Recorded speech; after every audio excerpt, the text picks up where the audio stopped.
Halo, apa kabar pemirsa? Kita berjumpa dalam Warta Parlemen. Informasi aktual seputar parlemen bersama saya, Uki Bahtiar.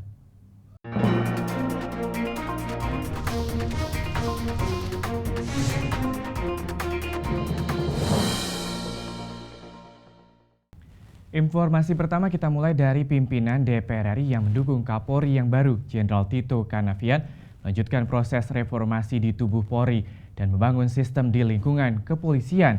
DPR juga meminta Kapolri memberantas terorisme yang telah meresahkan masyarakat Indonesia. Kita simak informasi selengkapnya. Ketua DPR RI Ade Komarudin mengatakan proses uji kelayakan dan kepatutan Tito Karnavian di DPR berjalan dengan baik. Tito dapat menjawab pertanyaan-pertanyaan yang diajukan anggota Komisi 3 DPR RI dengan baik. Selain itu, disahkannya Tito oleh DPR tidak diperkeruh oleh kegaduhan politik. Hal tersebut menandakan bahwa DPR mendukung Tito sebagai Kapolri yang baru. Ketua DPR berharap Tito dapat mereformasi Polri secara menyeluruh dan dapat meningkatkan profesionalitas kerja dalam memberantas terorisme.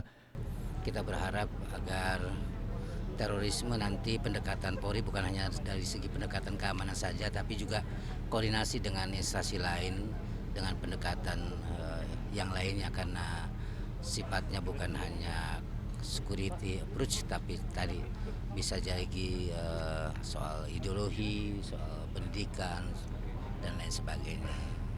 Wakil Ketua DPR RI Koordinator Bidang Politik dan Keamanan Fadlizon mengatakan, Polri memiliki tanggung jawab dan amanat yang berat dari masyarakat, khususnya dalam menjaga Kamtibmas dan pengamanan wilayah Indonesia.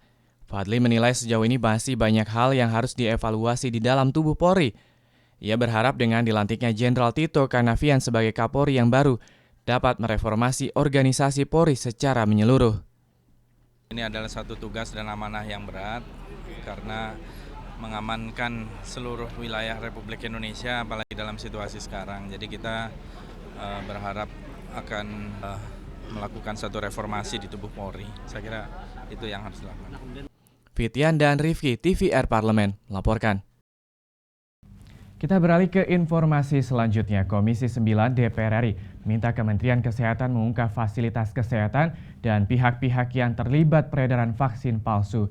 Kementerian Kesehatan juga harus memberikan sanksi tegas pada rumah sakit yang ikut terlibat. Kita simak informasi selengkapnya.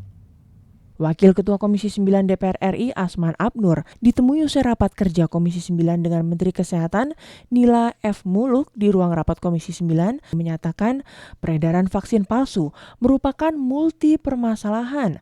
Komisi 9 DPR RI akan terus menggali pokok permasalahan peredaran vaksin palsu sehingga dapat memberikan rekomendasi kepada pemerintah untuk menyelesaikan persoalan ini. Kita dalami masalah-masalah yang ditemui di masyarakat sekarang. Kedua, kita akan merekomendasikan, ini saya baru mau bicara, agar dilakukan audit menyeluruh terhadap pengadaan maupun pendistribusian dari vaksin ini. Ya tentu lembaga yang resmi yang mengaudit. Ya tentu nanti kita minta bantuan BPK. Anggota Komisi 9 DPR RI, Amelia Anggraini menilai pengawasan yang dilakukan pemerintah dalam pendistribusian vaksin masih sangat lemah. Kurang tegasnya pemerintah dalam memberikan sanksi dan hukuman terhadap pihak-pihak yang melakukan kelalaian dalam hal kesehatan membuat sejumlah kasus kembali terulang dengan modus yang berbeda. Pengecekan begitu ya, kontrol, kemudian ada pengawasan secara reguler ke semua distributor obat, kemudian juga kepada apotek-apotek begitu, atau kepada rumah sakit atau vaskes. Itu harus ada rutin pengawasan gitu. Kemudian harus ada macam uji sampling begitu ya, apakah vaksin-vaksin yang dipergunakan atau obat-obat digunakan itu adalah obat-obat melalui distributor resmi gitu, Mas. Nah, itu yang lemahnya di situ sekarang. Zikri dan Teguh, TVR Parlemen melaporkan. Pemirsa, pimpinan DPR RI mendorong peningkatan komunikasi antara pegawai dan pimpinan DPR RI guna mendukung kualitas produk legislasi yang dapat dipertanggungjawabkan. Pimpinan DPR juga mendorong Sekretariat Jenderal membangun sistem untuk meningkatkan prestasi para pegawainya. Bertempat di lobi Gedung Nusantara DPR RI Senayan, Jakarta, Sekretariat Jenderal DPR RI menggelar Halal Bihalal Idul Fitri 1437 Hijriah. Hadir pada acara ini Ketua DPR RI Ade Komarudin dan Wakil Ketua DPR RI Fadlizon, serta Sekretaris Jenderal DPR RI Winantun Nintiastiti, beserta jajaran pejabat dan karyawan di lingkungan DPR RI.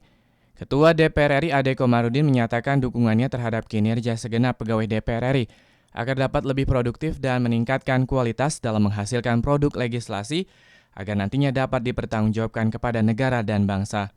Ade Komarudin juga meminta agar Sekretariat Jenderal DPR RI membangun atau memperbaiki sistem untuk mendukung peningkatan prestasi pegawai.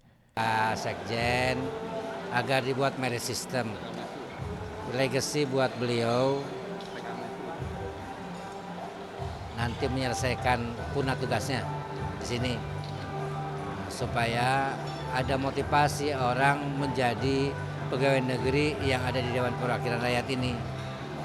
Kariernya, jadi kita hargai orang berdasarkan prestasinya, bukan berdasarkan yang lain. Saya minta tadi dibuatkan merit system dan berikan kepada pimpinan supaya kami akan bahas. Itu legacy terakhir dari Ibu Dr. Win sebagai sekjen sebelum memasuki masa pensiun.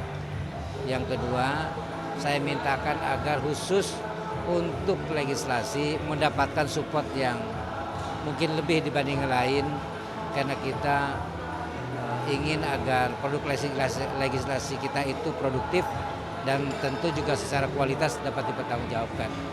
Sekretaris Jenderal DPR RI Winanto Nintiastiti menilai acara Halal Bihalal kali ini merupakan kesempatan yang baik untuk menjalin komunikasi antar pegawai Sekjen DPR RI. Ia berharap agar setelah acara ini, seluruh pegawai beserta pejabat dapat bersinergi menyatukan program-programnya dalam satu visi untuk mendukung kegiatan parlemen. Jadi kita menggunakan kesempatan untuk komunikasi dengan yang sudah sekjen-sekjen atau pejabat lain yang sudah pernah bakti dengan kami. Meskipun karena di dalam setiap periodisasi tugas itu berbeda-beda situasinya, dinamikanya itu berbeda. Jadi memang penting sekali forum seperti ini, dan kalau hari-hari lain itu rasanya kita selalu kekurangan waktu ya, jadi nggak sempat ngobrol, nggak sempat ketemuan gitu. Jadi ini memang momen yang kita rencanakan untuk dihadiri pimpinan, dan juga ada tausiah tadi, tentu makna dari halal bihalal gitu, karena kita udah 1 bulan puasa, kemudian tiba-tiba sudah selesai cepat sekali Idul Fitri gitu ya. Harap Ayu dan Rangga, TVR Parlemen melaporkan. Pemirsa, demikianlah Warta Parlemen edisi hari ini. Sampai jumpa pada Warta Parlemen berikutnya. Terima kasih atas perhatian Anda. Wassalam.